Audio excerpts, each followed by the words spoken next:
Hello there. How's it going?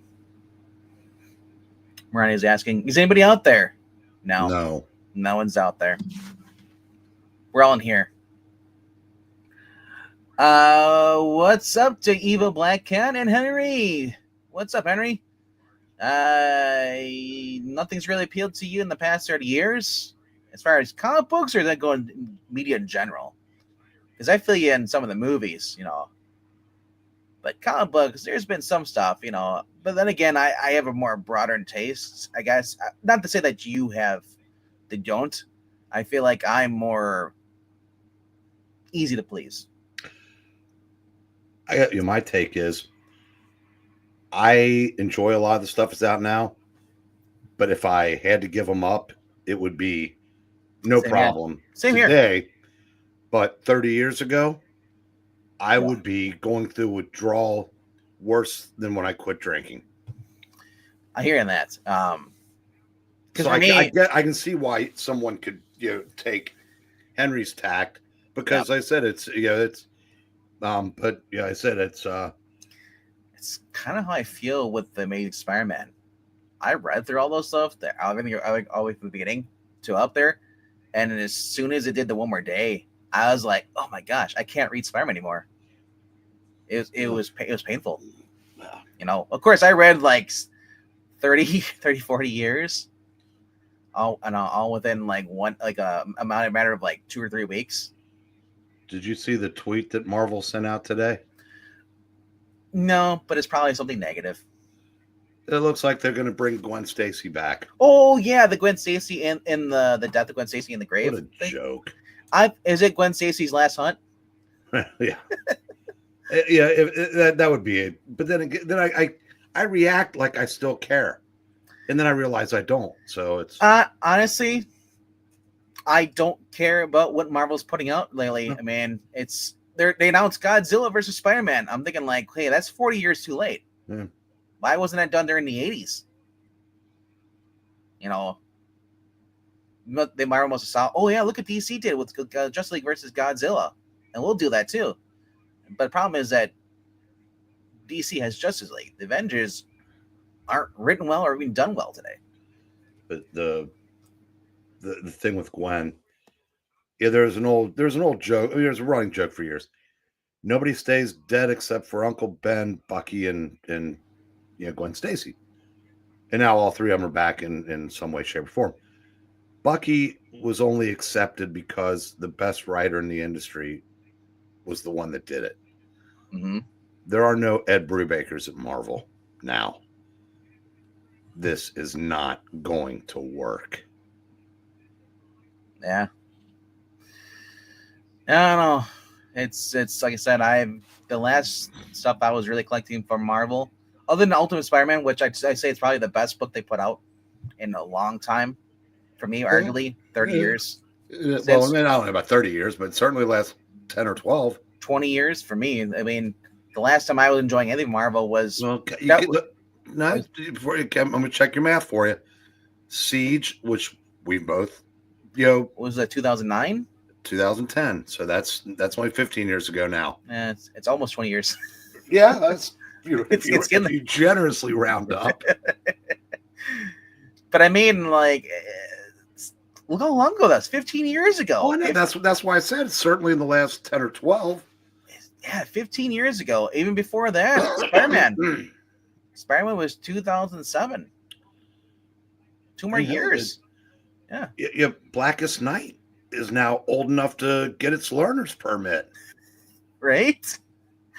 Oh my gosh. Brubaker's Captain America was 20 years ago. Yeah.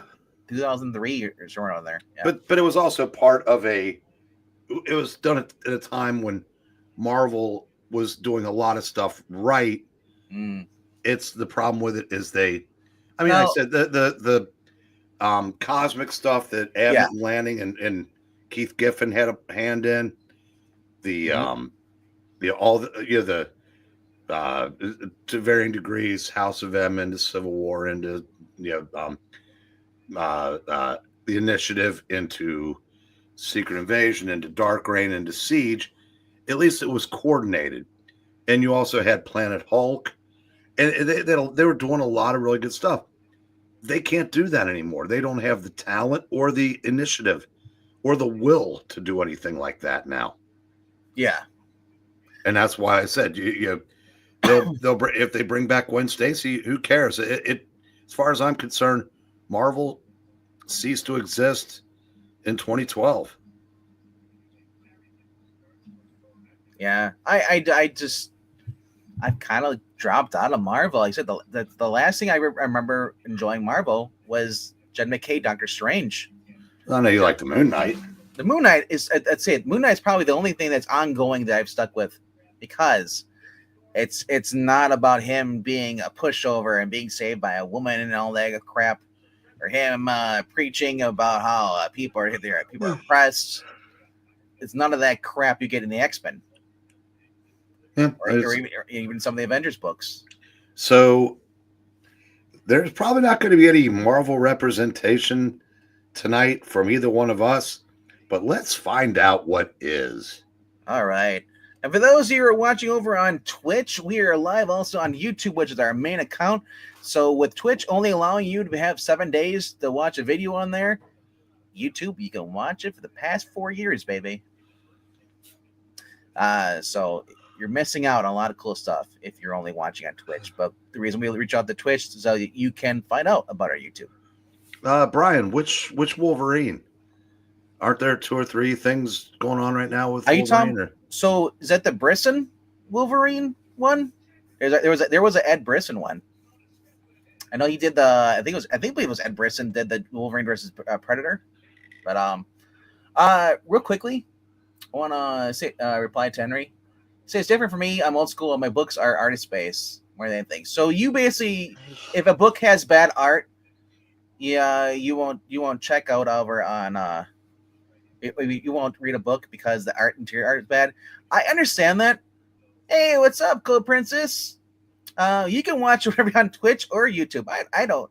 I'm just saying, if you want to watch our older backlogs, you can check out over on YouTube. But you can watch on Twitch if you want to. I'm just saying, because we have a lot of stuff that previous things we talk about books or read comic books that it's not going to show up on Twitch. So that's the only downside. But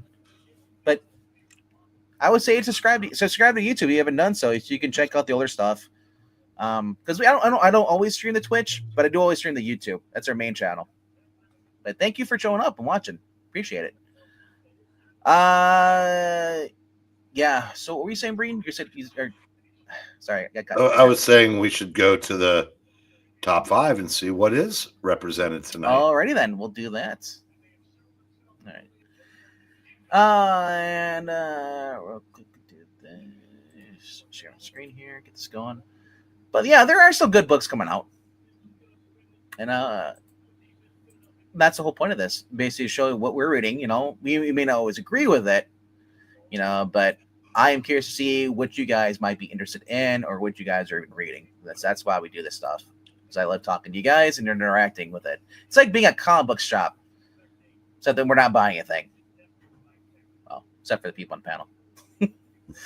Alrighty then, sir. What are we going to for your first 5 books?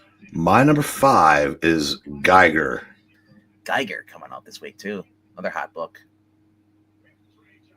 And if anybody's commenting, you just passed it. Oh, did I pass it? Oh, that's right. Yeah. I was gonna say anybody, because I can't see the chat anymore on Twitch, but you can through StreamYard. So if anybody says anything on Twitch, you can just let me know. But Geiger, man, a book beautifully drawn by Gary Frank. Yes. The interior, the cover is, I believe, is also Gary Frank too, as well, with Brad Anderson also providing color on this.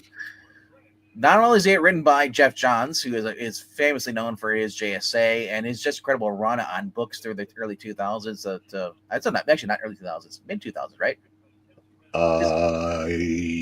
Yeah, like 2005, I think. Yeah, and then going in through 2011, I think because that's when New 52 came around. But Green Lantern run with Goyer, if you've never read it, see with the JSA. No, it wasn't Goyer. Goyer was JSA. Green Lantern was with Ethan Van Sciver. also incredibly good artist, combination. But I hear you though, man. Like, man, there's certain books. Even Breen says, like, I won't touch it because it's too cartoony. You know, I'm the same way. If I can't tell what's going on in the book, like, perfect example would be if you go back to when before it was a couple of years ago, they released a John Carter Warlord of Mars. It was so independently drawn, like indie art, that it sucked. Um, Ethan drew some Green Lanterns too, though, Cat. So it's yeah, even if Ivan Rice probably did more. But no. to Henry's point, a lot of artists working today don't know perspective. Mm-hmm. It's all very 2D flat style. Even the meat and potatoes artists, when Henry and I were coming up, knew they may not have been as good as some of the others, but they all knew like I said, perspective and how to make things look more. I'm not gonna say real, but it just didn't look like you know things pasted on top of a Yeah. piece of paper. It just, but yeah. So anyway, Geiger. The critically acclaimed adventures of the radioactive rebel continue. Who is the other glowing man? And do they have a cure for Geiger's condition? In this issue, we finally meet the poor soul who was transformed into a monster of mass destruction by the radioactive fallout, but then somehow cured. Can this spiritual doppelganger truly help save Geiger from his increasingly out of control abilities? Venkman cares about none of that. He just wants them to use the woman from the variant cover from the last issue that showed up on the last page. I want to know who the heck she is. She has the same abilities as him. We know it's not his wife. Wife and child died. So, and it kind of is kind of cool. It means there's someone else there who also has experienced the same thing he is. Is there a bunch of them? Are they evil, or is it just her? Is she evil? Like, does he get a happy ending? He can be with somebody who's glowing just as much as he does. Or are they bad? Like opposite attract. Like Silk was with Peter Parker. If they get together, they'll destroy the world. Yeah, I know. Silk doesn't exist. But you know what I mean. As an example, it says like, what is I want to know what is the history behind this woman, and is she friend or foe? Yeah. Well, other than the fact that all of Gary Frank's women look about 10 years older than they are with 2-pack-a-day habits. Yeah. He can draw beautiful women, so it's about time we get to see one in one of his books again. And honestly, I like that they list the letter and the colorist, because sometimes the letters are actually really important. Look at the Archie books. The guy that goes to the letters on there, the guy redefined how the font for the cover, and it became a staple. So, I said everybody looks at the writers and the artists, but colorists, like, same thing. If you look at Transformers, the colorist makes the book pop. So, but dude, yeah, I am looking forward to this book. Gary Frank is a treat, man. Like, every time I see his art, it's cool. I mean, I would put him up there with some of the older artists, back in the day. Gary Frank would have to take a backseat to very few people. Same with Ivan Reis. Mm-hmm. Same with Jason Fabok. I mean, there's a lot of talent at Ghost Machine right now, and one problem you don't have with Ghost Machine books is what I was talking about. The problem you run into is so many mainstream and other indie books is the flat styles. I mean, these guys know what they're doing. You could plunk these guys into any era, and they would be fine. Look at the detail on the wooden door, just on the it looks like cement blocks and stuff. Mm-hmm. And they probably looks like crushed up cars they put in the wall. I can't tell what it is, but the shadow, everything, the detail on his expression on his face, the wrinkle on his jeans by his knees, the cape he wears, everything. Like, that's specific to detail. Even the title font, man, I love that. Yeah. Oh, that's drawn. And then we get the checkerboards. There's the chef's kiss, man. So, cool book. Alrighty then. All All right, let's go to my number 5 this week. Number 5 is a series that I don't know where it's going, but I'm enjoying it. And it is through Mad Cave. It is Flash Gordon, number 6. After they escape from planet Death, Flash and his ragtag group of misfits embark on a dangerous journey across the galaxy to return to their homeworld. Leaping from planet to planet, they refuel supply and run into the harsh grip of a new regime. The action-packed continuation of Flash's adventures and start of Volume 2, a perfect jumping on point for new readers. Here's where I thank Mad Cave for not renumbering. Yes. And going to number 1 again, and then we start over in the miniseries. Yeah. I hate that. Man. And then we're talking about great artists. Will Conrad. He's underutilized by the big two. Whatever reason. I don't know that he's ever been used by the big two. I remember he did the art on an Angel and Faith series about 12 years ago that was fantastic. His politics probably don't line with him. I don't know. Or they just feel like it can't be his page rate, because I doubt Mad Cave can afford even the pittance that Marvel and DC paid. I don't know why they wouldn't use him, but sadly, I tend to, you're what you said about politics might have a lot to do with it. It might. I don't know, but no. But if the case, then him working with Jeremy Adams, I think there'd be a ban mark in Jeremy Adams. I'm surprised. I'm amazed they actually allowed Jeremy Adams to draw anything, or just write outside of the DC universe. He's not exclusive. I know. I'm surprised they haven't made him exclusive. That's how stupid the DC is right now. Well, they could ask, but I would imagine he enjoys doing Flash Gordon, and probably at this point he has the juice to call his shots. Yeah. The only thing he can't do right now is get one of the big two. But Green Lantern is certainly like the top of the.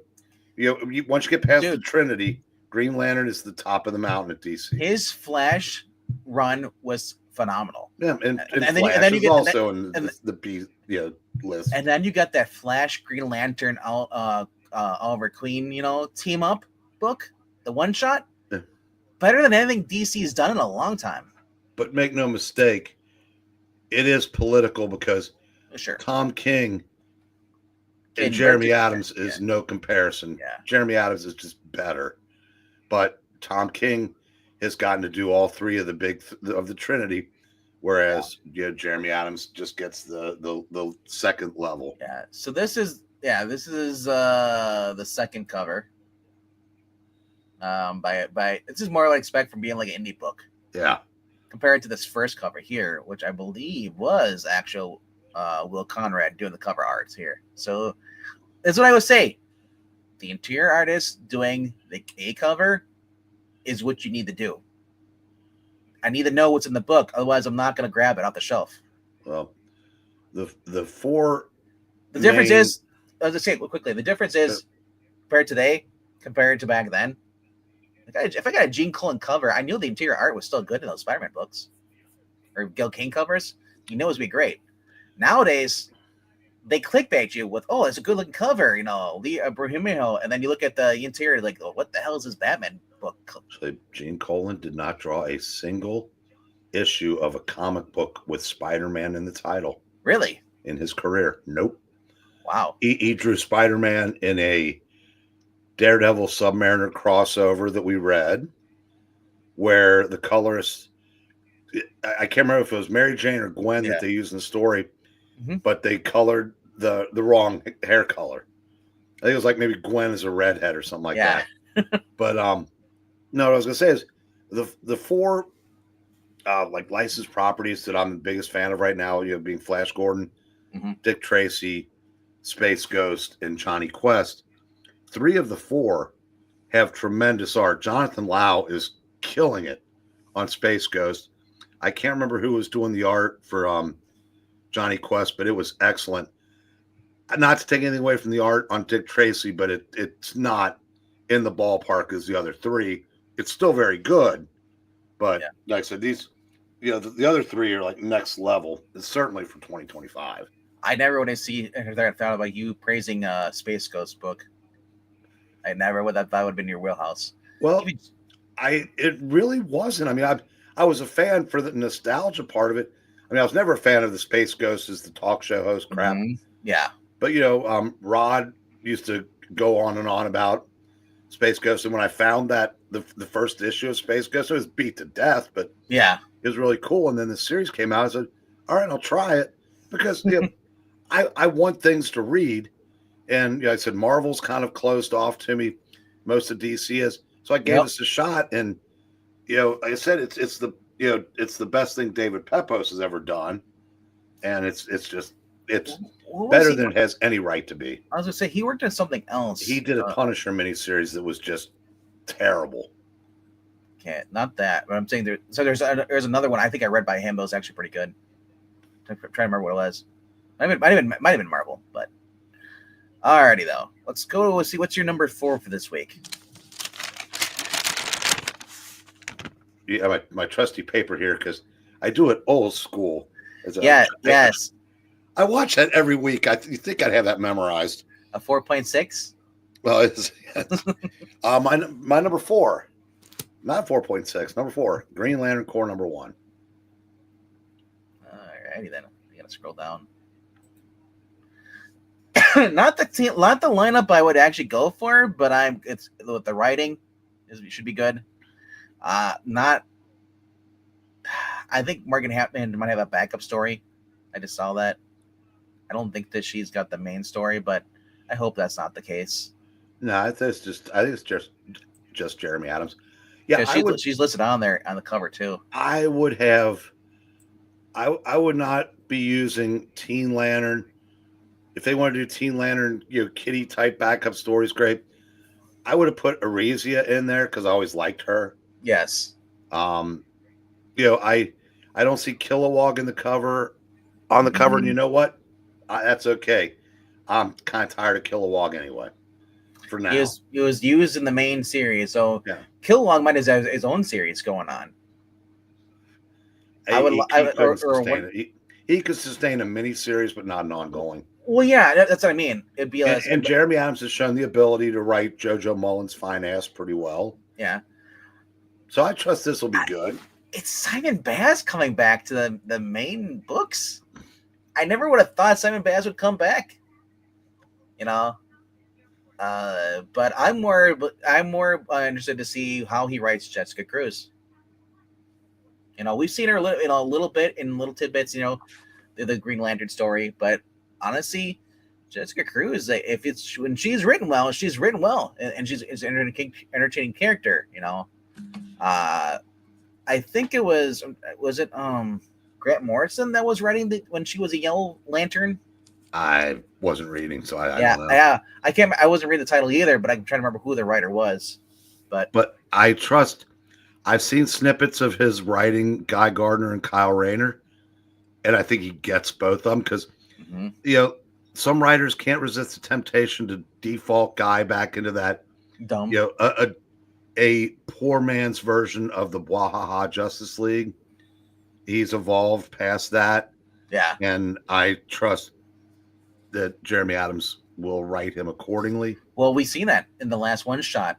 Guy was smart. Guy did some digging into everything. So that he's writing him a little bit smarter. Kyle is being written in character. It's interesting when you actually have someone who understands the character writes them in character. It's shocking to us because we're not used to that anymore. Oh, it looks like Morgan Hampton is co-writing it. Yeah, I saw that. I said I'm not going to prejudge. I've never read anything by her, so I don't know if she's good or not. We also got Fernando Pescerin from The Flash. So during his Flash runs. Nice. So, a lot of different cover art now, which I'm not a fan of the painted art. It's kind of weird. I actually like that cover. You like JoJo Mullen's? I like everything about that except for the head and hair. I said. You know what she has? She's like with that hairstyle. She is a race swapped Halo. Well, when Halo got a really stupid hair. Yeah, she looks just too much. Oh no, you didn't. To me, you have a pompadour haircut. Yeah, and that only works on 50s rockabilly guys. Jessica Cruz looks like a woman. Well, so does JoJo Mullins. I mean, I give him credit for that. Yeah, I know. These aren't Taliban-approved body types. Yeah, Taliban. You know? I just wish they didn't call it the Green Lantern Corps. They call it Green Lantern Corps. Get rid of the P and the S. Because it just sounds like Green Lantern Corpse. You're just missing the E. No, the P and the S are silent, you boob. Angleton's still the E. It's supposed to be Green Lantern Corpse. Yeah. I like that cover. Yep. So yeah, these are actually kind of cool thing. Yeah, you like this cover too? The blank one? Zach does. The only reason I like this cover because I could screen grab this and I could put it onto another art if I want to do a thumbnail. Yeah, I mean, I get the purpose of. See, I don't like that because I said the cartoony. The little Rugrat. I just she's angry. It just takes you out of it. It's I'm not a big fan of this cover. And then you get this kind of industrial, kind of like jacked up John Stewart. Yeah, I go back to this cover again. So I'm guessing that DC probably mandated that they use Green Lantern. So that's the 1 in 50. That was the one you saw with the Green Lantern and the gear thing, and then you have the 125 was the one you didn't like the cartoon art. Now that I think about it, this is more like a John Henry, like Steel. Well, the gears and metal stuff, it might as well just be like a repurposed cover that was used for Steel back in the day. But overall, the main cover, except the main cover, is the best. Well, it's a good team photo. Yeah, it is. I've noticed that they've been putting the cover penciler is Fernando Pizarro, which is cool. Who's also did the interior. So you're getting a preview of the art. It's inside the book. What? Yeah. But you know what else to do? I noticed a lot of the covers now are having the white backgrounds. The team photos. It seems to be a new trend now. So, anyway. Black Cat, you might as well take the rest of the night off because you're not topping that. Oh man, you mean Jenny, right? Is that what her name is now? I'm not indulging his mental illness. If he's not going to do any more than shave that mustache and color his hair, no, just fuck out of here. Imagine he puts on a muumuu dress and has the Mimi makeup. It goes on Price is Right and torments Drew. Yes.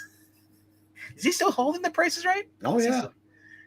I forgot that. I thought that show got canceled a long time ago. Do you know how long he's been doing that? Do you know why he ended up doing Price is Right? Probably because he is friends with Bob Barker. No, he wanted to replace Craig Kilborn, on the show after Letterman. Yeah, but they gave it to Craig Ferguson. So, I don't know if it was like a consolation or what, but dude, I forgot about Kilborn. it worked. It worked out, but because Drew's much better suited for that, and Craig Ferguson was the best. I thought late Seth night Meyers. Show. Thought Seth Meyers took over, didn't he? No, that's a different network. What network was that? That's NBC. Ferguson was CBS. Yeah. Oh wait, so Seth Meyers was after Fallon, right? He took over the Late Show. When Fallon moved to the Tonight Show, Seth Meyers took over the Late Show. Okay, that's what it is. See, I just and then they replaced in the worst. You see these things on Twitter. Can you name a bigger downgrade? Craig Ferguson becoming James Corden is the biggest downgrade in the history of downgrades. They went from a straight guy to a gay guy. I don't even care about that. No, but I'm saying it's like he's just the guy's not funny. Yeah, exactly. Because and he supposedly is just he's such a bitch to work for that people would leave his show to work for a nice lady like Ellen DeGeneres. That's how much of a douche James Corden is. The reason I was getting at is that his jokes were always pandered. Oh yeah, He's awful. Where Ferguson was for everybody. Yeah, Ferguson was. I said in problem, and you ever say, "Oh, you couldn't do that stuff today." Well, maybe it's time we started doing that stuff Yeah, I again. think so. Bring back Craig Ferguson. Let him go back on late night. You know, I said it's Craig Ferguson was like the Carl's Jr. commercials of yesteryear every night for an hour. I watched the girl that was on there. I forgot what her name was, but she ended up becoming I believe was it Kate on Ash vs Evil Dead. That actress, she was the one that was always trying to censor him. Remember the network stuff? I Was, don't. she was the hot girl with the long black hair, and she had the black glasses, nerdy glasses. Always telling him you can't do this, can't do this, and he's like, "Yeah, that was one of the Jeff gay." completely blocked that out. I can't believe you blocked out a hot girl. Huh. Anyway, but we're going into the weeds here. This isn't the Craig Ferguson show, but if we get more views, we might turn it into. All right, my number 4 was Green Lantern, bro. That we had the same number 4. Conan O'Brien was a lot more entertaining than Jay Leno, but Jay Leno was he was like comfort television for people that didn't want to But you guys pay much attention to anything. But I said I would take Leno all day long over James Corden. You guys specify which Conan you're talking about. Conan in his prime when he first started, or are you talking about Conan when he moved to TBS? No, Conan started TBS. Conan started. No, Conan started. No, he started at TBS, and then got the no, he started late night. Yeah, you're right. Yeah. And when he got screwed out of the Leno job, then he went to TBS. Yeah, he eventually became a shill for the Democrat Party. Of course, just like Leno. I mean, not Leno, just like Letterman. You have to keep your job now. And so, but in his early Conan was fantastic. Max Weinberg and the 7, that everything was on that show. It was they made fun of it. Like, we're so low budget. This is the crap you get for dinner. I said they knew they were low budget, and they went with it. They knew what they were, and like I said, anything went on that show. But what is your number 3, sir? My number 3 is the Dick Tracy Valentine special. Ooh.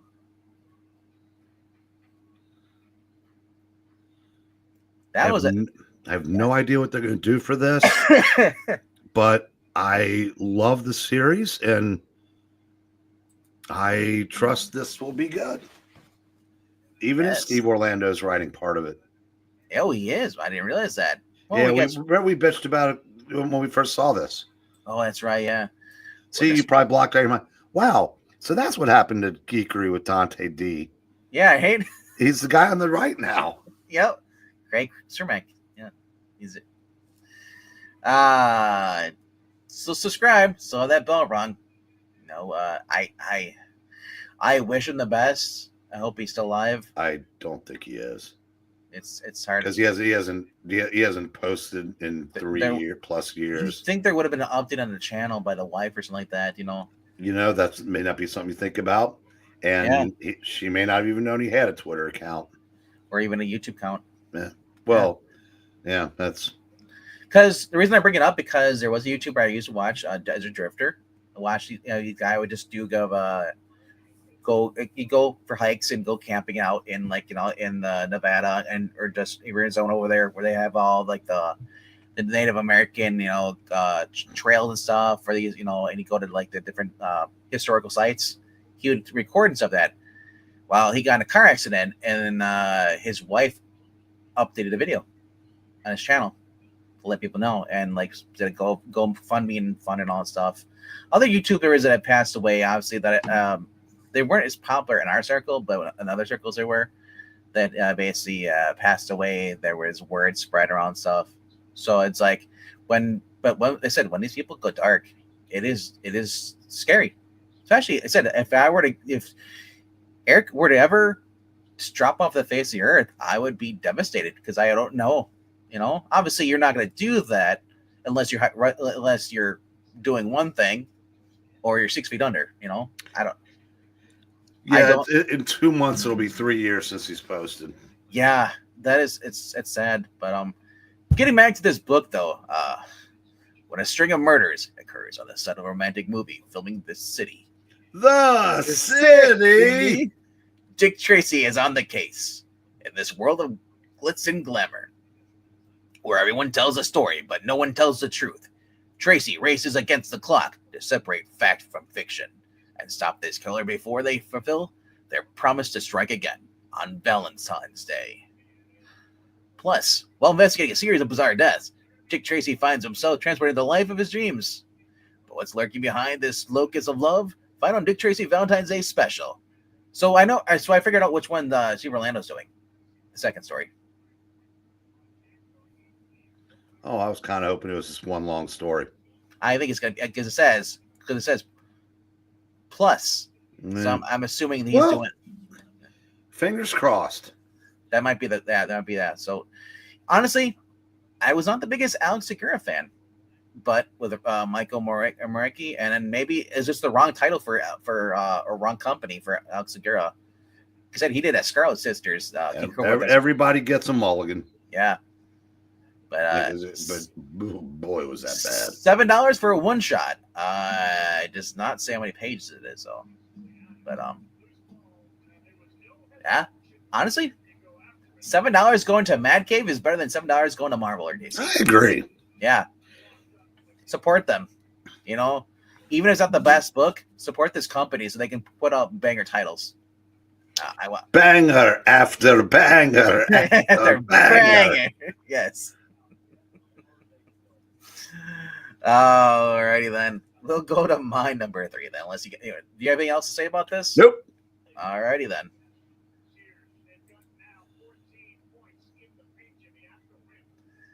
All right, my number 3. I'm gonna scroll down here too. And actually, I don't think we have to scroll down that far. Because mine at number 3 is Batman: Dark Patterns.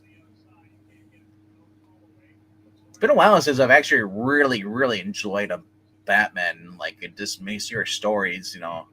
Last Halloween. Well, I'm just yes, the last Halloween, yes. But let me finish before you interrupt me with other stuff and try to contradict me. You never wait. I got it by watching you. Well, quit watching me. Be yourself.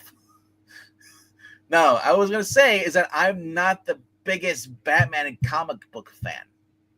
I've never read really a lot of. I'd say there's probably 99% of the Batman books out there I have not read. Even Black Cat's more of a bigger Batman fan than I am. I have been more of a post-crisis Superman fan and a Flash fan. My biggest character for me rating has always been Spider-Man. So it's very rare that I come across books that are Batman related that I like. The Long Halloween series took me forever to read that series. If I had never read Long Halloween or even Dark Victory on this channel, I never would have picked up The Last Halloween. But getting back to this, Batman Dark Patterns Part 3, Some Wounds Never Heal. We Are Wounded, Part 3. Batman is in the dark now, amid the accumulated devastation and suffering at the root of Woundman's grotesque reign of terror. Can the Dark Knight bring it all to an end before the twisted silk killer claims another life? Don't miss the end of We Are Wounded. So it's the final chapter, right? I guess so. I thought it was 3 issues. That's pretty quick. But I click the next button. It's not done. Oh. So there's case 2. It's ongoing. Ah. Yes. I guess this is the new Legends of the Dark Knight. At least there's 5 here. What does 5 say? Does 5 continue, or is it Yeah. Yeah. Lords of the Tower Part 2.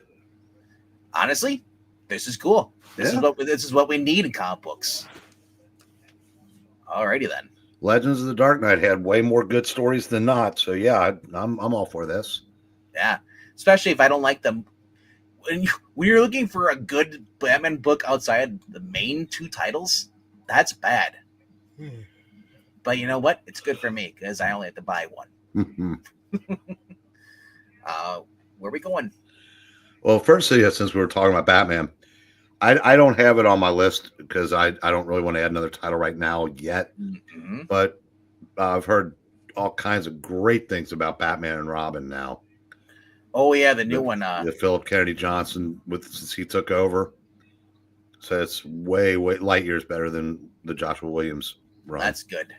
The Joshua Williamson run wasn't I that. may check it out because apparently Damien's questioning whether or not he wants to continue to do what he's doing now because he's thinking about wanting to be more like his grandfather, but Thomas Wayne, not Ra's al Ghul. So he's like thinking about maybe I could go to medical school or whatever. So that's kind of interesting. Anyway, I was going to bring up the Dan Jurgens run. He actually how he fixed the Batman Beyond is that Damian Wayne did become Batman for a while, but then he decided he didn't want to do it, so he took over the League of Assassins and tried to incorporate what his father was, being Batman, as the League of Assassins head. Cool. My number 2. Yes. Aquaman, which is, where is it? Okay, well, there's 8, 9, 10, 11, 12, 13, 14, 15, 16. Wow, it's 16 in the list. You know, that's not Jeremy Adams' fault. You could have Ernest Hemingway writing and Pablo Picasso on art, and Aquaman's not going to be a top 10. And here's the thing about this: when it was a number 1, it was at the top of the list. Now, and it is common for people to drop off. Right. They may not like what. Oh, Mara's being. There's just people that buy every number 1. They don't necessarily even read them. No. But for there, I know there can be people online and they're complaining about it. Well, look, he took Mara's powers and they just kind of like bumped her out of the book. That doesn't explain why I went from the top. But no, but I'll explain why I did on this though. It has nothing to do with that. It has to do with the fact that this site is left leaning. And it props up the books like X-Men, where they praise stuff like that. And the books that are actually better than that, they're more conservative leaning, are kind of pushed to the bottom. We've seen this before. We've seen this with the Mark Millar books. Yeah, but Aquaman has never been a successful title sales-wise. I hope that changes. It's the best it can hope for is upper tier, but it will never be like a top 10, top 20 book. Yeah. Honestly, I think this should be aired up there next to Absolute Batman. But we'll find out. Absolute Batman is just the kind of book to get. It's one of those. Absolute Batman is a FOMO book. Aquaman never will be. Fair or unfair, that's just the truth. I'm curious, though, if this would have been coming out during 2011, early 2000s, would this have been higher up? No, because there was a great Aquaman series at that time, and it was middle of the pack. Peter David's version, middle of the pack. Jeff Johns, fell to the middle of the pack. Dan Abnett's middle of the pack. It's the character. It's not the talent on the book.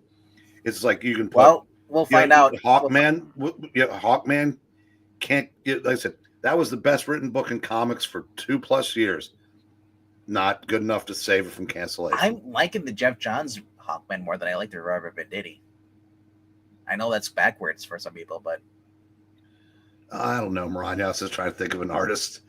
How about Da Vinci? Yeah. Anyway, though, Atlantis obliterated. After shocking events of Aquaman #1, Arthur Curry is now a king without a home. But is his hope truly lost? The answer lies in Aquaman's mysterious new water morphing abilities and a portal into the unknown. Earth's uncanny undersea hero must train like never before to stand a chance of recovering Atlantis from its untimely apocalypse. Did Atlantis go back to where Mara was from originally, like in Silver Age? Mm-hmm. I don't know. We'll find out. From its untimely apocalypse, or should we say apocalypse? So what? What does apocalypse have to do with this? Ride the wave for the biggest, wettest adventure of the year. And no, we're not talking about Lizzo. In the second issue of Extravaganza, brought to you by the tide-turning talents of Jeremy Adams and John Timms. I apologize for the Lizzo comment. That was too descriptive.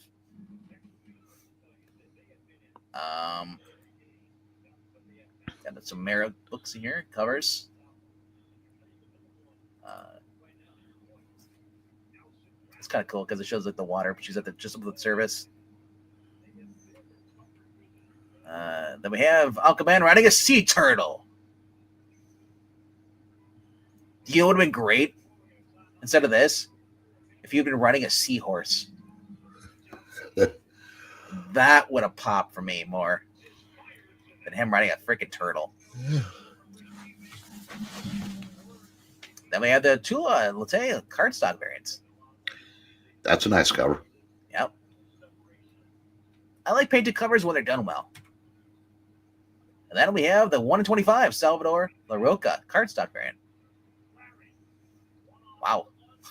That's all I can say. Why isn't that her costume all the time? Yeah. That's how you sell, bro. Well, the one before didn't exactly suck. No, yeah, it was good though, but I'm just saying, like It looks like that. It looks like she's drawn like Raquel Welch in that one. The one before, not yes, that yes. one. Yeah. I definitely see Raquel Welch in this, or even the chick from VIP, the one, the bodyguard, the redhead that was working with Pamela Anderson. Mm. Look up that actress. Looks just I know you're talking about. Or Nikki Cox. That was a guilty pleasure, but no, but she looks like Raquel Welch in the face. I mean, that's Raquel Welch's face. That's the template for this cover. Yep. So that's So that, like I said, 1 in 25. I do love Salvador Roca, but I also like the main cover too as well. And main cover is John Timms, the guy who's actually drawing the book, and the interior is doing the cover. Shocker. But that was your number 2? Yep. Alrighty. Well, my number 2 actually was the Dick Tracy book. Yes. And I'm guessing you can guess what my number 1 is. Let's see. Is it Green Lantern? No, that was number 4. Oh, that's right. Let me scroll down. It's on your list. Is it? Yeah. Oh, Batman Dark Patterns. No. Flash Gordon? Yes. Ah. And we've already talked about that, so let's go to your number 1. Aquaman, what we just talked about. Well, let's go to the trades. Trades this week. The Boy Wonder hardcover, which I don't really care for. I'm not. World's Finest. Awesome story. The first meeting introduction of Batman and Superman by Mark Waid. Dan Moore on the art. Just a fun Silver Age series. I love it. Revenge of the Demons, Phil Kennedy Johnson's book. Actually, it was probably the last thing he did on Action Comics before he left. Then we have Batman and Robin with, I believe, is a Joshua Williamson run. Then we have the Doom Patrol, because I'm not even going to mention that Daredevil. What issues does that Doom Patrol cover? Let's see.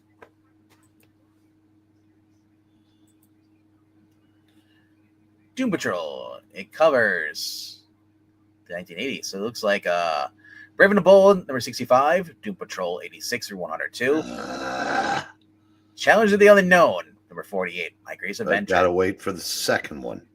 80 to 85. Because they reprinted the first half of the series, but the only way to get the second half of the original series is from the out of print hardcover omnibus. That's like $400. And there's some expensive books in there, but at least, so I mean, it's not like you can just go get the original issues. But that one first volume has the most expensive, the first Beast Boy. Yep. Yeah. And General Motors and the Brain. I love the Brain. Doom Patrol. I know you've read a couple of them for the channel. Yeah. It was one of the best series at DC and probably their best superhero title at the time because it felt like a Marvel book because Arnold Drake worked for Marvel also.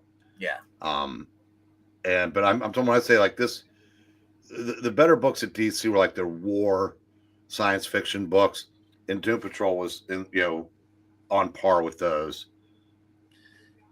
Yeah, I'm scared to pick up a Doom Patrol current book because it might be based off the show where they made him gay. Yeah, I don't. Compared to some of the older stuff that we read, his character became all about him being gay. Yeah, I have no. I have no interest in modern Doom Patrol, but Dennis Culver and all that stuff. I can. I love this, and I will get the second volume of this one absolutely if they do it, because DC's great about starting things and then abandoning things. Right. Yeah, Bat said about a lot. There's a lot of Batman books that are you get the first volume, but you can't get the second volume. Yeah. Kill or Be Killed by Ed Brubaker and Sean Phillips. The compendium, $60. It's the only Brubaker series I've never read. I might pick that up because that's how I picked up Criminal. Same thing. His main character had TDS, and at the time I didn't trust it to not be Ed's own TDS, because I'm sure he was salty about the election.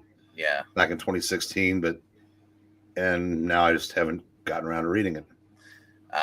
Twisted story of a young man forced to kill bad people and how he struggles to keep his secret from destroying his life. Catcher in the Rye meets Death Wish, and a dark tale on a vigilante general that became a correct reflection of the world around us. The Deluxe Paperweight edition contains 20 issues of Kill or Be Killed, as well as covers and a new afterword by Ed Brubaker. So, hey, Elizabeth Brightwazer's on there. Don't worry, she's better than her husband. All right, so then Amazing Spider-Man Omnibus. I know Henry was talking about this last week.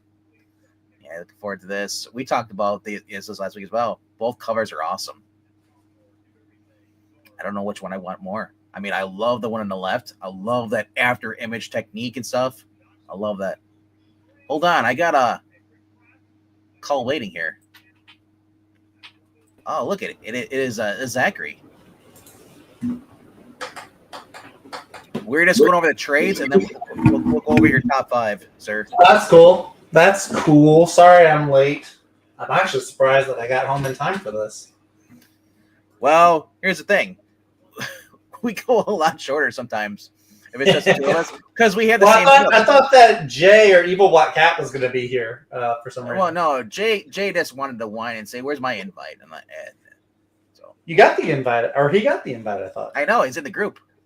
Jay, stop whining. You got invited. Well, I appreciate the president giving you this time off, Mr. Vice President. Oh, look, the president didn't need to ask my permission. The wife of the vice president has to give the permission. All right. A lot of cool books come out. Trade stuff. Young Avengers being released again. Which one? Well, that's the good one. That's the good one. Yeah. That one's okay. Forever Evil on the best. Coming out too as well. Never heard of this Power Fantasy volume, but Fantastic Four Grand Design. Is that the life? Is that the Tom Scioli? The life one, like 50, 60, 70? No. That's the thing that Ed Piskor did. Yeah. Oh, I'll buy it then. $18. Oh yeah, 18. I'll buy that for $8. Punisher kills the Marvel Universe. No. Is this modern? This looks old. Yeah, it's about 15 years old, I think. I'm so tired of kills the modern universe. You know what though? I haven't read it, so I mean, I'll depending on who the writer is and artist, I give it a chance. Who's the writer? Jonathan Mayberry and Goran Parlov. Goran Parlov is a great artist. Okay. And Garth Ennis is on it. Yep. All right, that's got my attention. Yep. So Goran Parlov would have been the artist on the Nick Fury Punisher thing we just read, but it apparently had some health issues, and that's when he can't do it. That's when they get the other guy. In the classic What If style, Frank Castle's signature writer Garth Ennis says that Frank basically wrote that Frank Castle's family died not in a mob shootout, but during a superhuman slugfest. Armed with an arsenal of advanced weaponry, Punisher seeks revenge by hunting out Spider-Man. Magneto. Really? There's no yes for Spider-Man? You dropped the ball, sir. Yes. There you go. Captain America, the Kingpin, Daredevil, When Doctor- I was a boy. Doctor Doom, Dr. Doomensmarts. the Hulk, Well, you know, dudes. Venom, Don't do Venom. We are Venom. Wolverine, Bub, That hurts to do, actually. and more. By one, group by group, the one-man army means to kill them all. Then in another nightmarish reality, a terrible plague sweeps the earth, turning everyone, human, hero, villain, god, and monster, and sadistic cannibal predators. One man hunts the wasteland that was once New York City. New York City. Standing against the hordes of monsters who hunt the night, he is the Punisher, the last gun on Earth. I guess now you're the vice president. You're too cool to Yeah. join in our reindeer games. It's Christmas. It's not Christmas time. There are no reindeer games. Wait, Those he's the last- ended in December. The Punisher is the last gun on Earth. Is he the last outlaw? That's our AEW reference, Joe. Oh. You should know who the last outlaw is. I do. Yeah. Billy the Kid. I'm sure Mr. Vance doesn't. Oh, of course he doesn't. No, I'm too cool for wrestling. $20 though for that though. That looks cool. Yeah, you tell yourself that. I will, sir. Zach, since you missed the series, there's Self-Help Volume 1. $17. Check that out too. What's that? Self-Help? I have a therapist, so I'm good. No. It's the one about that guy that yes. assumes the Yes, self-help Uber. guru's life. Yes. Oh, okay. Finds out that the self-help guru is a bigger piece of shit than the guy that took over for him. Gotcha. Yes. Con artist meets con artist.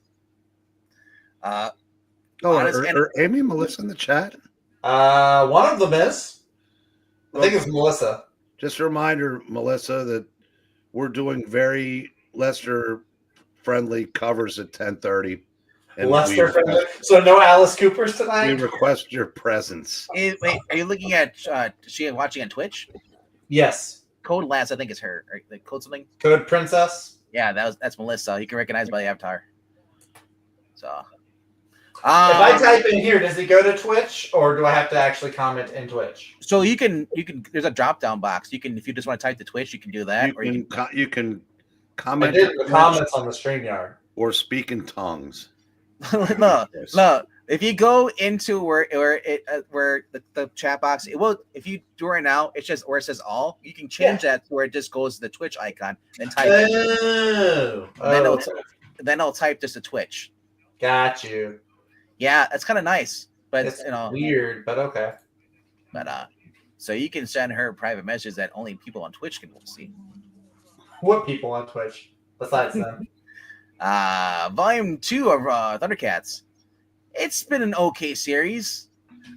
It's not horrible, but I think it could be better. Obviously, Ed Brisson is going to do another one shot. He already did the Apex Predator, which actually was really good. So I'm looking forward to more Thundercats. But what else we got here? Some other books. Spawn Origins Collections, Volume 30. So if you're into Spawn, there's some more Spawn books. Harriet Tubman, Demon Slayer. I've been waiting for this to come out. Jess was talking about that 2 years ago. We've had 2 years of Jeff. Oh God, that tracks because I've been living here for 2 years. Yeah, Golly. the Eltarian Still War older. for Mighty Morphin Power Rangers. Brian Parrott. I heard that's been pretty good too, series too. Never heard of this Dark Horse the Tooth, a novel-length adventure by Cullen Bunn. Wow. I like the old school cover, and it has a sticker on it book. All right. But that is it for this week for trades. All right. All right. Zach, where are we going for your number 5 for top 5? Number 5. Excuse me. Number 5 is going to be Bug Wars by Jason Aaron for Bud Image Wars? Comics. Bud Wars? Bug, like creepy crawly. Bug Wars. Oh, there you go. Okay. Yeah. I was like, what are you talking about? Bug Wars? Like, what? Do you not know about this? No. Slaymaker is a kid from Alabama, my enemy, who suddenly is lost in a vicious world beyond his imagining. A world of marauding ant armies, spellcasting spider witches, and beetle riding barbarians. It's like Honey, I Shrunk the Kids is made much cooler. No, it's like Grounders. What's it called? Grounded? I think so. I think I know Game? the game. Yeah. So I heard about this several months ago. I've been waiting for it to come out. I think that this has potential to be really, really cool. So I'm really excited. You're on your second Jason Aaron book. I am. And shockingly, well, I can't say if this one's good because I haven't read it yet, but the other one is really good. Yeah. So, and this one I like because it's like an original thing. He can't ruin a pre-existing character if it's an original thing. So You can try. okay, negative Nancy. I mean Paul. I'm just pointing it out. Matt Wilson is also the colorist. We've seen a lot Yeah. of Matt Wilson coloring before, so that's cool. He's been popping up in a lot of indie books. He has been. He really has been. I used to think he only did Chris Samney books, but now, yeah, I'm seeing it everywhere. And I figured out who Jason Aaron looks like, and next time I tell him, it's going to piss him off. That's going to be He glorious. doesn't look like E. No, it's not. Oh, Not E, but he does look like somebody that I occasionally interact with. And not to bring that up next time. He might be a jerk. Right? Elliot Fernandez? No. I think I know what you're talking about. Is he a jerk? No. Okay. Because Guys, honestly, I thought he looked like. I mean, he is a jerk, but he doesn't look like Jason. Does he hate AEW? No. Okay. I hate AEW. Why? They make a great root beer. Yeah. AEW, not AEW. Oh. All right, so that is my number 5. I've actually got a lot. I've got 11 books this week. My number 4 book. 3 of these are written by the same person. Number 4 is going to be Aquaman. Number 2. Are they going to say they're all Jason Aaron books? They're all. Does Jason Aaron have that many books this week? No, there's 3 Jeremy Adams. So, Aquaman number 2. The first issue was really good. Kind of really just a setup issue. This one, I think it should pick up and get really, really good.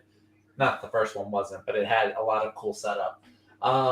Earth's uncanny undersea hero he's got Mira's water bending powers now, so he's got to use the water bending powers, which is going to be really cool. John Timms is a really nice artist also, so I think it's going to be great. It's only issue number 2, so I can't say too much. I guess we mentioned how it's Jeremy Adams, and it's Aquaman, and he looks like his classic Aquaman self. He doesn't have the long hair or the tattoos or missing an arm. He just looks like classic Aquaman. So we mentioned how it's the second issue, and it's already at number 16 spot on the list. That's wild. Yeah. I mean, I don't know. I feel like DC's had a couple of number 2 and 3 issues that have been. I'm sure Absolute Batman number 2 was like the top spot the week it came out, probably. Yeah. But this is Aquaman, not Batman. So you got to allow. Well, if they put Aquaman on a seahorse, they'll sell. Boy, if they give him Topo back, that's it. That's all Aquaman needs to get Topo the octopus. Yeah. Okay. They got the merit covers. Yeah, they got the 125 Silver Laroca, and then you got the Tulote. Oh, Tulote. Yep. Anyway. We said that's a Rachel Welch basically cover. Raquel Welch. As long as it's not Amber Heard. As long as it doesn't look like her. All right. I don't think that affects the sales of comic books. I don't know. Unless they draw Amber Heard. Just that one cover. I mean, that's what I'm saying. Okay. Number 3, the next Jason Aaron book. Or not Jason Aaron. I ain't got Jason Aaron in my head. Jeremy Adams. You got J.A., the same initials. That's uncanny. I just put that together. Jason Aaron, Jeremy Adams. But when I'm looking right. That's wild. Flash Gordon, issue number 6. Is the number 3 book. Let me scroll down and turn it. Yeah, that one you've got to go a little bit further. There it is. Yeah. This one has been a lot of fun. I've been liking Flash Gordon a lot. Will Conrad's art has been a real big part of this also, along with just the great storytelling. Did you notice? And so, what's that? Did you notice there's two things that we're talking about? They're not starting over to number 1. Like, they're doing. Even though this is the start of volume 2, they're not restarting, going to a miniseries. Okay. And the other thing is that the interior artist is doing the cover. Yeah. It's a new concept, apparently. Remember that used to be common? I know it's not. I said I'm shocked whenever I see wait, the cover artist and cover A is actually the interior artist. Yeah, what? It used to be like the thing. Yeah. Not Ben Grimm, but like the comic. I mean, I guess when you're more indie, you kind of like need to do that so people know what they're getting into. Yeah, I mean, you really should be doing it. I don't want a John Royal cover, whatever his name is, and then have like really crappy art. Yeah, but this has been a lot of fun. If you like sci-fi, Jeremy Adams is like one of the goats to go to for sci-fi right now. A man trying to get back to his woman. Yeah, except I think the woman wants to kill him right now. I'm not sure. We don't know. If I remember from issue 5, I thought it ended with her wanting to kill him, but she it's been a while since I read that. We know. Also, he's like inconveniently teamed up with Ming the Merciless, so like that inconvenient. It's kind of like that Batman Joker deadly duo dynamic, and have to work together. And his Dr. Smith, which is basically that's right. That guy, he had to put his consciousness into the robot. Hans Zarkov. Yeah. That was cool. I like that. That was one of the more interesting parts. But they don't list his other companion, the guy who helped him out of prison. Yeah, that rando guy. Yeah. That guy. Yeah. Yeah. All right. Number 2 is the final Jeremy Adams book of the week. that just knock them all out right in the middle, right? Just da. 4, 3, and 2. Number 2 is going to be the Green Lantern Corps, issue number 1. I am ecstatic that this is back. I'm even more ecstatic that Jeremy Adams is writing this and the regular Hal Jordan Green Lantern. Are you excited for Morgan Hampton co-writing? I don't know a thing about him, and I honestly don't care. Jeremy Adams is the top bill. Him? He can just have Jeremy Adams is the first guy mentioned. Yeah. I don't know a thing about Morgan Hampton, so I have nothing to say. For good or bad. I know, right? It's a woman. No, Morgan Hampton's a dude. I've heard him in interviews. I've watched him in interviews. That's a guy? Yes. That makes me more uncomfortable now. Well, if he's good enough to work with Jeremy Adams and Jeremy likes working with him, that's all I need. That's all that I need. That is not a guy. And anyway, so the Green Lantern Corps, they're back. It's all the human Green Lanterns are back. It's Fernando Passarin, who was the main artist on The Flash, who was a great artist on The Flash. So I'm really excited to see this back. You got Guy, Kyle, you got John Stewart, Jessica Cruz. Yes, you have Jojo Mullen. You have Simon Baz. You got Teen Lantern, which I think Jeremy Adams said he has some really cool stuff with the Teen Lantern and that girl that lives in John Stewart's ring now.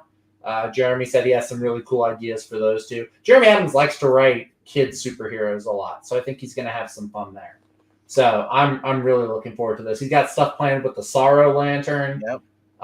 So there's just a lot between this and the Hal Jordan series. I think he's going to be doing some Jeff Johns level stuff. I also want to give some shout outs to people who I just don't as they're watching. Summoner, what's up to Melissa? Hello to you, and hello to Comics and Tortillas. Check out his channel. He's got some cool stuff. He does a lot of those treasury reviews. So, all right, where are we going for number 1? Number 1 is Absolute Batman. Of course. Issue number 5. Of course, because why wouldn't it be? I mean, I'm shocked you're talking about the other book in your pull list, X-Men. No, I'm reading Uncanny X-Men. That's adjectiveless. There's a difference. Yeah, one's Gail Simone, one is Jed McKay, and the Jed McKay is not the one I'm reading. Which do you notice? Here's something that's shocking. You and I had a top 5. Transformers isn't in the top 5 for us. Yeah. Wait, you did? I mean, it wasn't no, it was close. It was a runner-up. It's in like the It's unceremonious. in my pull list. It's the sixth man, but it's in my pull list too. I mean, I've got other ones. I've got Popeye. I've got Moon Knight. I've got Geiger. Dick Tracy has a Valentine's Day special. There's Batman and Robin by Philip Kennedy Johnson. So I've got a bunch. Just these were the 5. I guess I was most excited Every time about. I see Nick Dragotta, I think he's gonna murder someone. Dude, Nick Dragotta is awesome. His art has been no small factor of why this book is. It's like, you like my art? Oh, I'm gonna cut you. He is awesome. I think this is if it's not the final issue, it's the next to final issue of this first story arc. I think it's the next to penultimate, so it's the second to last issue of this first arc. And this has been phenomenal. I've been really enjoying this. Nick Dragotta took a break from the last issue. Now he's back on this one. It's just a fun time. This is insane. Batman on Mountain Dew. It's awesome. That's all I have to say. I also going to say this. Alfred is great. Gordon, I haven't seen enough of Gordon to get an opinion, good or bad, but Alfred has been phenomenal. This right here, if you guys are reading the book and I read this, it's like, what does Mayor James and Gordon have the relationship do with a young Bruce Wayne? And I'm like, whoa. Why do you read relationship and the first thing you think is romantic? Because that's been the thing for DC. Mm-hmm. Tim Drake and his relationship with Bernard. Okay. So yeah, this has been fantastic. It is well worth the $5 price tag, and I hate $5 price tag, but this is worth it. So, I mean, I'm enjoying this book, but I honestly couldn't put it above any of the 5 that I put because to me this is just big dumb fun. It is.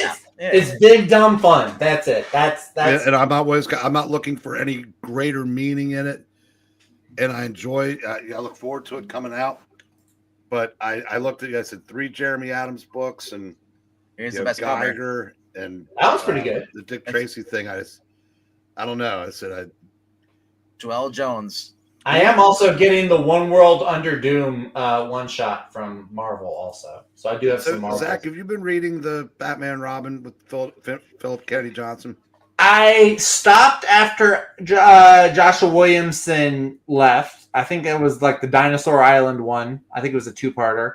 And then I didn't read immediately into the Philip Kennedy Johnson one, but I'm gonna start because I watched a video yesterday. I think it was Wes. Yeah. It might have been Perch, but it might have been Wes. Talking about how his Batman has actually been really, really good character storytelling for Damian. So I do want to get back into it. I think I might have read one of his issues, but I know I'm several behind because I think this week is like number 16. I think he's on his arm in this one. He's got like a saw on it. Dude, so his cape. Do you know how his cape works?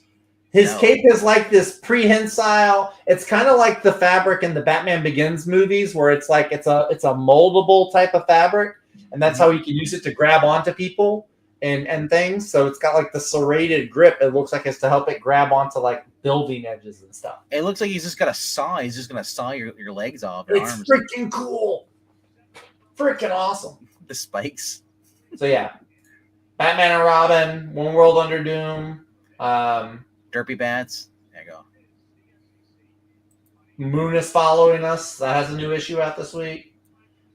I don't see anything else. I'm not reading New Champions because I don't hate myself. So there's a new Heat Seeker out. So rumor is that I'm not know if it's this issue or the next couple of issues, you're going to see Megatron coming back. Oh, bro, that was at the end of the last Transformers issue. Yeah, but we don't know when, though. So there's a new Fantastic Four facsimile out, too. Yes. The final shape-shifting Skrulls. Oh, it's the one where the Skrull turns into a cow. And if you want does everything Doom, go to Marvel. Hey, some of the Marvel stuff is good.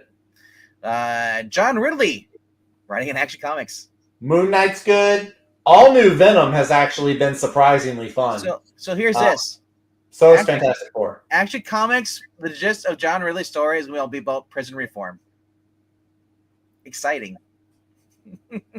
Fantastic Four, All New Venom, Moon Knight, Ultimate Spider-Man, of course. Uncanny X-Men has been really good. I've heard good things about. Is it the Hulk that Philip K. Johnson's writing? I think it's the Hulk. I've heard good things about that one too. Dude, that one is, if you hate Paul, that guy that took Mary Jane from Peter Parker, All New Venom is the book to read. Because that kid, Eddie Brock, gives him the business. It's hysterical. Hold on. It's Dylan Brock. Eddie Brock's his father. Oh, Dylan. Excuse me. Not Eddie. One Brock. Yes. And unless he decapitates in him there, I don't want to read anything with Paul. Bro, did you not read the panel of the line? I saw the panel, but I'm not going to give money to Marvel for that. I want Paul gone. You give money to Marvel for several other books. No, you know where my money for Marvel goes to? Ultimate Spider-Man and Moon Knight. That's it. Let's see. I think Dylan Brock is the all-new Venom because he's one of the only characters that they have.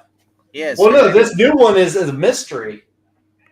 They don't know who it is. Anyway, check out Feral if you haven't done so. Feral has been really cool. Creator of Stray Dogs, Tony Fleeks. Awesome. You want to cry? Yes. You want to cry?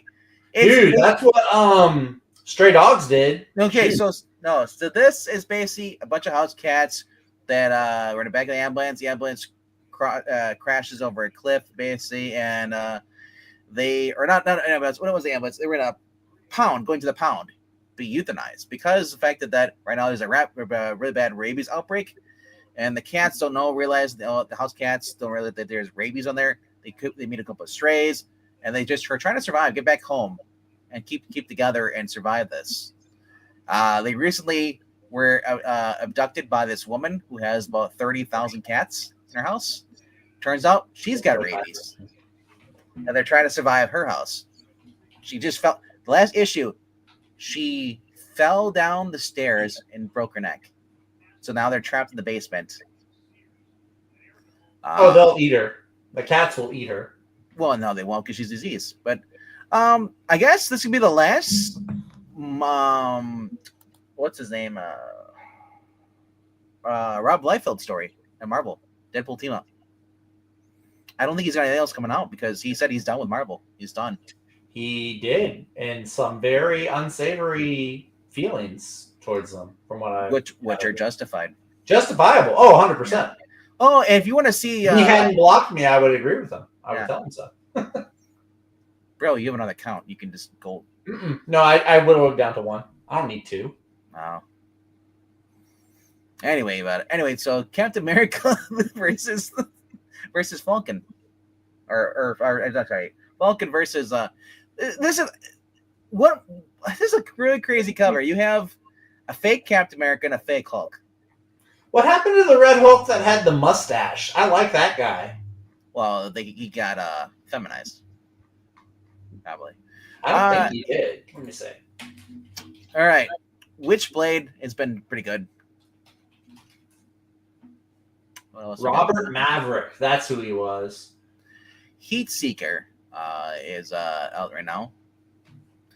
No, it was originally a Thunderbolt Ross. Thunderbolt Ross was the first Red Hulk, but there was a second one, and he kept his mustache whenever he hulked up. Oh, I didn't know that. He could only hulk up for like an hour at a time, though. Yeah, see, that's how a lot of the loop I am on Marvel. I didn't know there was a second Red Hulk. I thought there was just his daughter who became the Red She-Hulk. And that was it. No, what happened was, remember when Sunspot bought AIM? You don't remember that? Right after Jonathan Hickman's Avengers? Okay, well, Sunspot bought AIM. What year was that? What? That would have been 2015, maybe 2016. I quit just right around early 2015. Oh, yeah, here it is. U.S. Avengers. Yeah, 2017. Excuse me, 2017. Yeah, I was out of Marvel by then. Okay. Well, yeah, Sunspot bought AIM, and they made their own Avengers called U.S. Avengers. It's kind of like supposed to be a G.I. Joe. Real quickly, there's a vaccine coming out. That is before number 2. Coming out. You can also the new Hack/Body Bags number 3 is coming out this. I like Popeye. Got pushed from last week to this week. Oh, is that what happened to it? Yeah, because originally had last week that was scheduled. Number 6. Yep, that's why I didn't have it. Yeah. Batman Facsimile number 610 is out as well. Spider-Man Punisher 129. I guess there's a new Money Shot. Wow, it's blast from pass. Hex House is going out this week too as well. And this is about only Chip Zdarsky. What is this crap? Powerpuff Girls variant. Another one coming out this week is Absolute or not Absolute, but a Cam Girl #1.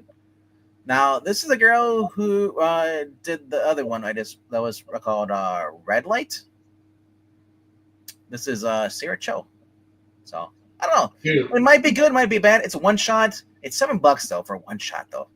It is basically meet Danny. She's independent. She loves to party. She likes to make a lot of money. Now meet Kyoko, Danny's online alter ego. She's obedient. She's exotic. She's a walking stereotype that caters to her customers' basest fantasies.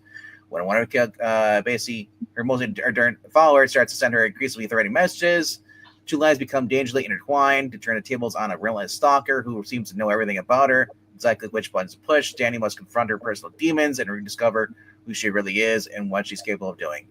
Self-contained, double-sized, one-shot, Sarah Cho of Red Light, and a guy from, I guess, drew Sins of Salt and Sea. For that, a relentless, kinky, and occasionally bloody, erotic thriller. So, it's been done before. Is it the first time we've seen something like this? I think there was even a movie with I forgot who the girl was in there, but a couple years ago. Anyway, just a heads up, our fearless leader is running on time today. We already got the link. Yeah. Well, he scheduled it earlier today. Yep. I was amazed. But let's go through quickly, and then we'll jump over there to I Love Comics, where we'll be ranking some John Romita Senior covers.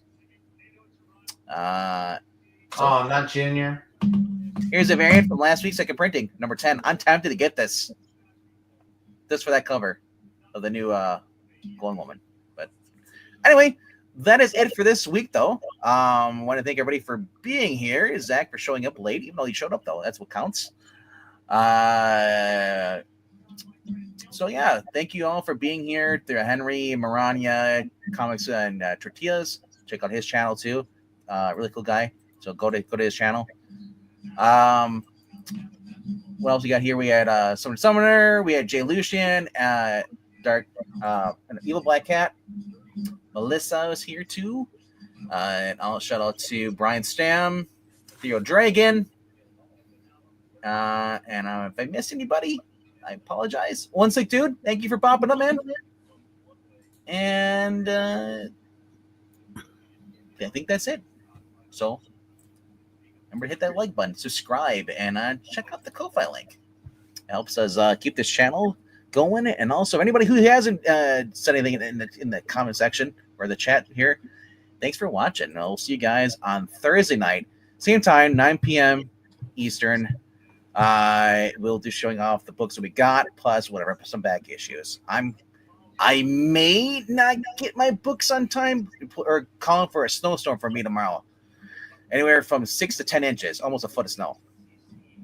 So I'm hoping that I am able to get to my comics store on Thursday and pick up my books if I don't get them tomorrow. And I'm hoping that I'm praying that Diamond shipped out my books.